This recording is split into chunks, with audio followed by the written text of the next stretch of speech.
Boys and girls, good morning, good afternoon, wherever you may be.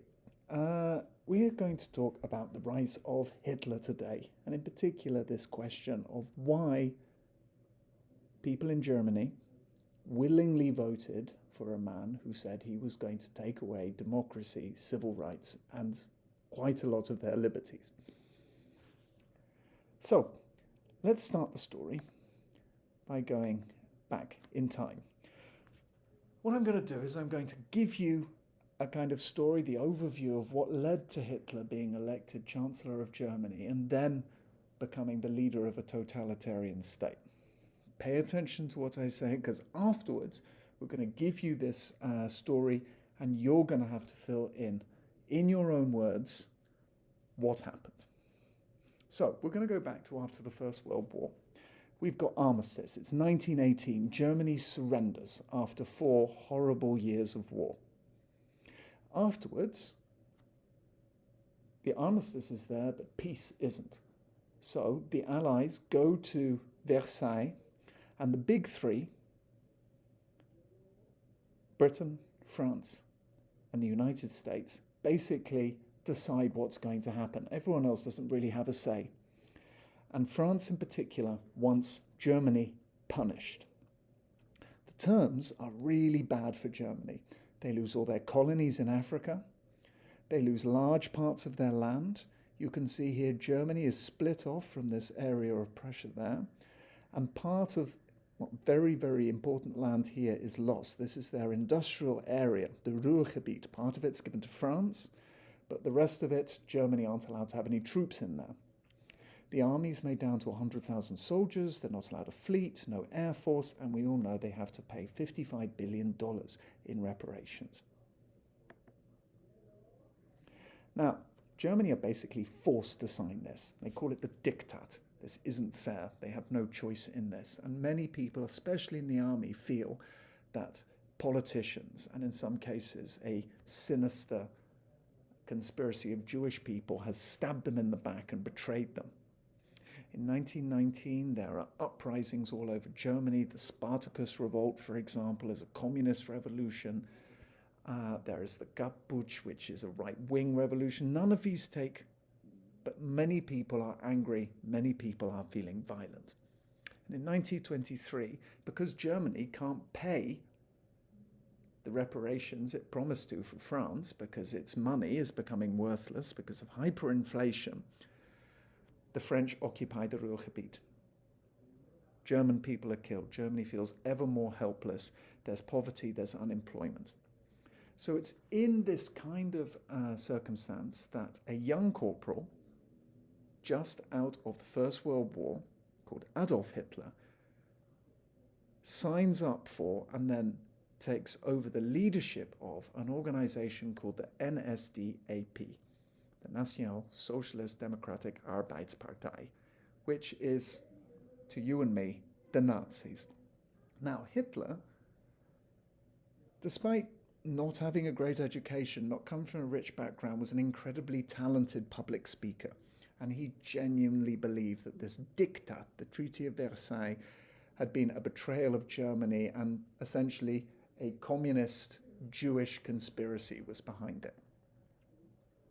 1923, Hitler's and the Nazis actually tried to take power in Germany, something called the Bierkeller Putsch. This is in Munich. They try to violently take over the government, but it's a really embarrassing failure. Hitler was sent to prison, giving a 5-year sentence, but while he was in prison, he starts to write. And what he wrote was a book called Mein Kampf, which means Mein Struggle. This was essentially Nazi ideology. It sets out exactly what he believed and what the Nazis believed. Now, to give an idea about what that is, there are basically 3 main pillars here. On the one hand, Hitler had this idea that there was a Übermensch, a master race. These kinds of people were different to other people. They were known as Aryans, and typically they were blonde, muscular. They were supposed to be this superior race. And importantly, Hitler said you could tell these races, Aryans, apart from other races, such as most famously Jews. He believed it was the master race's destiny to rule, and all other races either had to be eliminated in order to make sure that the master race remained pure or sauber, or these races could be slaves to the master race. The next important part is Heim ins Reich, all German people in one German empire. There were lots of German people, for example, living in Austria, German people living in what is now Czechoslovakia, German people living in, for example, Alsace-Lorraine in France, and German people living all over the world. And Hitler said, all of these Germans need to be in one place, unser Volk in ein Land. The last thing, Lebensraum. This was this idea that the Germans needed living space. They were a huge population and they needed a big empire for the Aryans to live in without being frightened about their Sauberheit, their purity, being polluted. And so what he had this idea of is that Germany should conquer a huge empire in the east, what is now Ukraine, Poland, Russia. And you would basically have this Übermensch, this sort of master race, who would rule over a slave population of Slavic people. Nice ideology. And what happened? After 13 months in prison, Hitler releases his book, he comes back, he continues leading the NSDAP, and he continues to campaign for power. Now, in the meantime, while he's been in prison, things are actually getting better in Germany. The Dawes Plan, this was where Germany were lending money to Germany in help Germany pay off their loans. This meant that the economy started going well. Germany becomes this big cultural center of movies and films and theater. Some people become very rich. Some people are still very poor. But basically, as long as times are good, Hitler and his ideas, they're basically ignored until 1929 and the Wall Street crash. So basically, in America, people were making too much. There was too much credit. The banks were giving people too much money and people couldn't pay back their loans. And as a result of this Wall Street crash, unemployment rose, businesses fail. Because businesses failed, unemployment rose further still. Wall Street, the American stock market, was incredibly important. It supported many other countries all around the world. Unemployment rises, poverty gets bigger, the governments can't give people jobs, the Dawes Plan stops, Germany stops receiving money from the Americans, and there's an economic crisis in Germany. And in this economic crisis, Hitler starts to get popular. So Hitler's story is basically the same. It's still the Diktat was terrible. Jews and communists are responsible for the decline of Germany. You need a strong leader, but people start to listen now. He starts promising jobs. He says, I'm going to end reparations. I'm going to make a strong Germany. Think, make Germany strong again. And people start to think, well, maybe Hitler. 1932, the Nazis actually now are the biggest party, and Hitler becomes prime minister.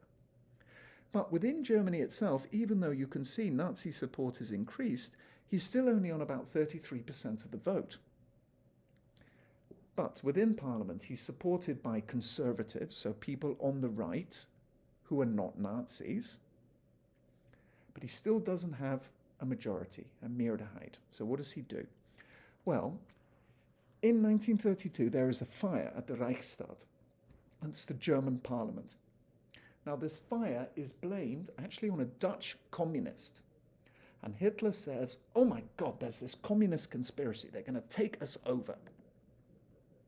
And to protect Germans from this communist threat, Hitler, with the support of conservatives, says, I need emergency powers. I need to be dictator, just, to sort things out until this crisis has passed. This is called the Enabling Act. But of course, once Hitler has full power in his hands, he doesn't give it up. He goes further. He uses his power to eliminate his enemies. In 1933, the first concentration camps for political prisoners are there. In 1934, there is the Night of the Long Knives. Basically, Hitler murders anybody who is opposed to him or against him. The only person who potentially could have stopped him was the president, a guy called Hindenburg. So Hitler was the prime minister, not the president, but Hindenburg dies. With the death of Hindenburg, there's no one else to stand against Hitler. He becomes what he calls the Führer, the dictator, the supreme leader. And he holds this position until he kills himself in 1944 in Berlin. Now, there's a little bit more of a story to tell. From 1933, then, Germany is essentially a totalitarian state. There's one party in charge. So to quickly say, what exactly is then a totalitarian state? That means you've got one party, one leader, one ideology and belief. What you can see in this picture here is people burning books. Any book that Hitler and the Nazis said is not in ideology cannot exist anymore. Knowledge is dangerous. These books were burnt. Children were indoctrinated from a very young age. You were in class and you were told that the only way we can save Germany is with the Nazis. Hitler is the only leader. All young children, by law, had to join groups called the Hitler Youth. If you were a boy, of the Bund Deutsche Mädel, if you were a girl.